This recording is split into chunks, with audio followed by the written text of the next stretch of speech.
Salut à tous! Aujourd'hui, on se retrouve pour la réalisation d'un deuxième éclairage plan de travail. Voici un aperçu éteint et puis maintenant allumé. Je vous donne rendez-vous tout de suite à l'atelier pour voir le matos nécessaire pour réaliser cet éclairage.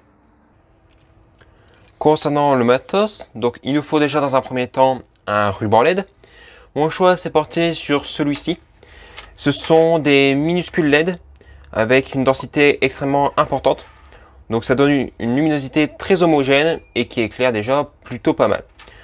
Là, pour une longueur qui avoisine à peu près les 1,50 m, nous sommes sur une consommation de 1 A sous 12 volts. Il nous faudra également de quoi mettre ce ruban LED pour le protéger. J'ai suivi un petit peu vos recommandations par rapport au premier éclairage de plan de travail que j'ai pu faire, le premier qui était chez moi. J'ai donc acheté des réglettes de ce type qui vont venir être vissées sous les meubles, ce qui permettra donc de diffuser la lumière. J'ai déjà utilisé ce genre de réglettes, alors pas à angle à 90, ça c'était des règles plates, pour mon imprimante 3D, pour mon caisson. Ça donnait déjà un résultat très correct. Là, ce ne sont que des profilés, il n'y a pas l'éclairage LED avec. C'est pour ça que j'ai acheté un ruban LED bien spécifique à côté. Donc, j'ai au total 3 réglettes pour 1,50 m d'éclairage. Il nous faudra également une alimentation électrique. Donc, j'ai acheté une alimentation sur Amazon, une alimentation de ce type pour LED. Donc, c'est une 15 watts, en sachant que là, comme j'ai pu le dire tout à l'heure, on est sur une consommation d'à peu près 1 A sous 12 volts, donc soit à peu près 12 watts, ce qui correspond parfaitement dans notre cas-ci. Voilà un petit peu à quoi ressemble l'alimentation. Elle est petite, hein, rien d'extraordinaire. L'alimentation 12 volts, 15 watts, tout ce qu'il y a de plus basique. On nous donne également des notices avec, hein, si jamais. Bon, voilà. Je vous mettrai de toute façon le lien en description. Et pour commander tout ça, je vais utiliser un interrupteur infrarouge que j'avais pu présenter dans une précédente vidéo, que je vous mettrai en fichier petit. Je l'avais acheté exprès dans ce cas-ci. J'ai également fait l'acquisition d'un interrupteur infrarouge qui peut directement s'intégrer dans une réglette pour éclairage LED. Je pense que je vous ferai une vidéo sur ce petit circuit prochainement dans tous les cas. Donc voilà concernant l'île du matos. Bon, bien entendu, il nous faudra également du câble électrique, un fer à souder pour pouvoir réaliser différentes connexions, un petit peu de gaine thermo-rétractable. De toute façon, on ne perd pas plus de temps et on passe tout de suite à la réalisation de cet éclairage.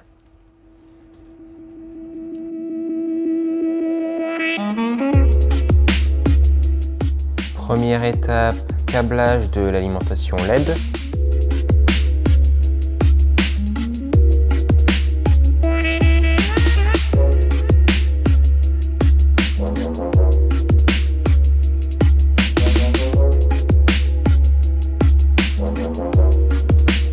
Je passe maintenant au remplacement du câblage de l'interrupteur infrarouge.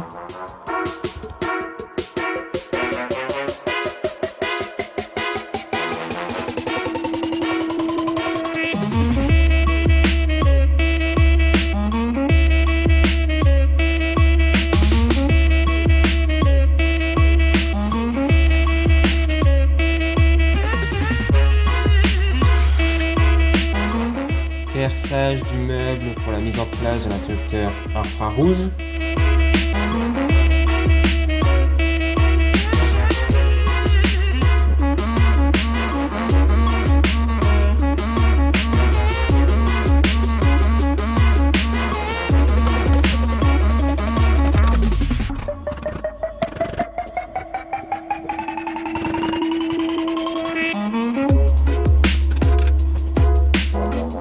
Ensuite, je suis venu réaliser un logement dans l'une des deux plaques de finition pour y intégrer l'interrupteur infrarouge.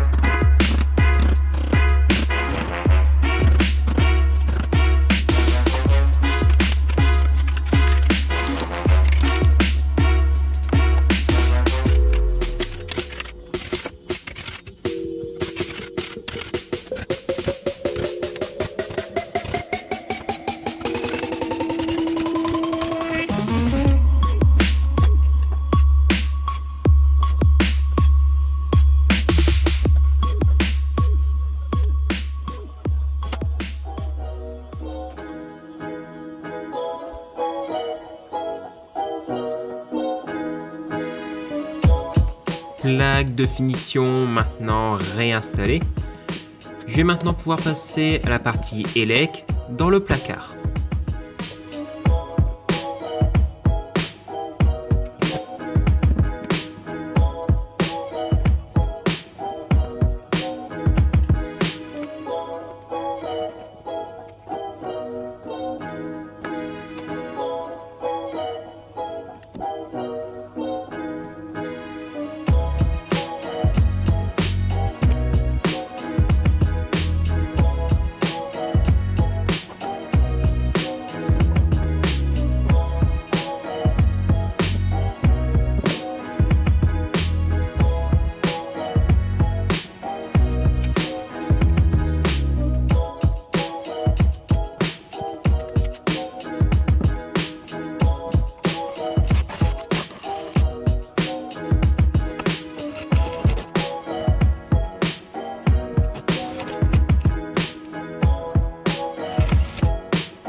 Électricité quasiment terminée, il me reste encore une soudure qu'on verra après.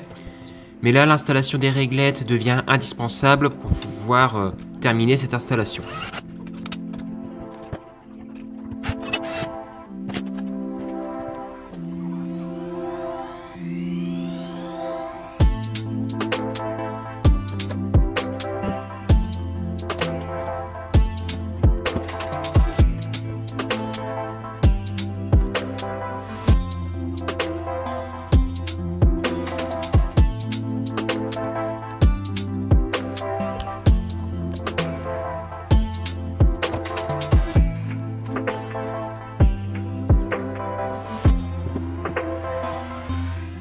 Petit aperçu de l'installation quasiment terminée.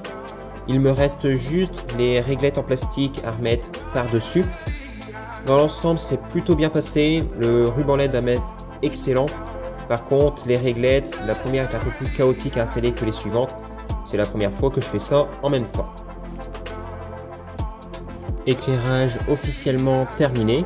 On retrouve donc ici l'interrupteur infrarouge. Les réglettes avec leur plastique de protection slash diffusion, ça joue un petit peu les deux rôles.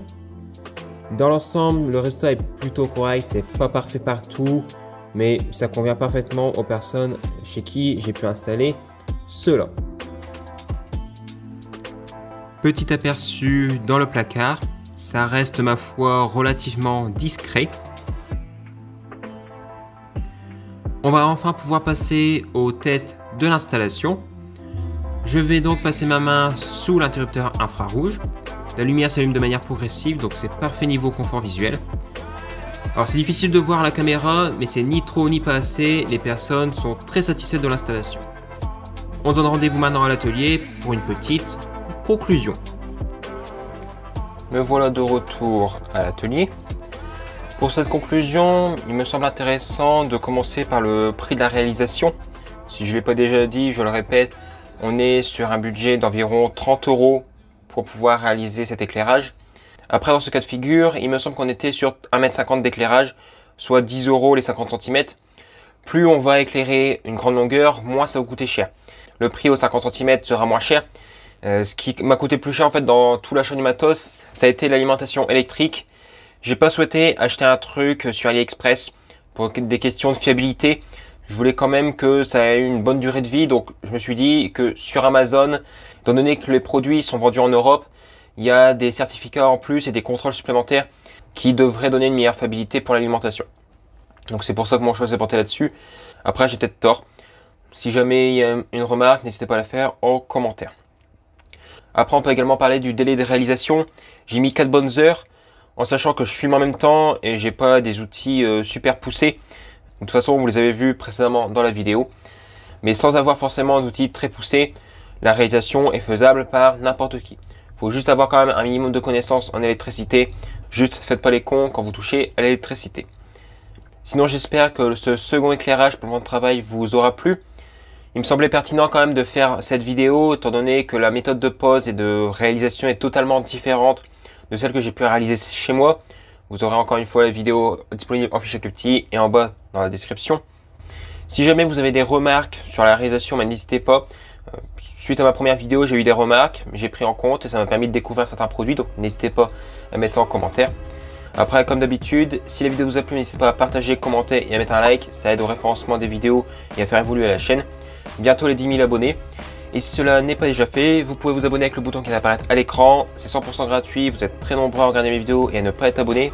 Donc faites-le, merci infiniment. Et moi je vous dis salut à tous et à la fois prochaine.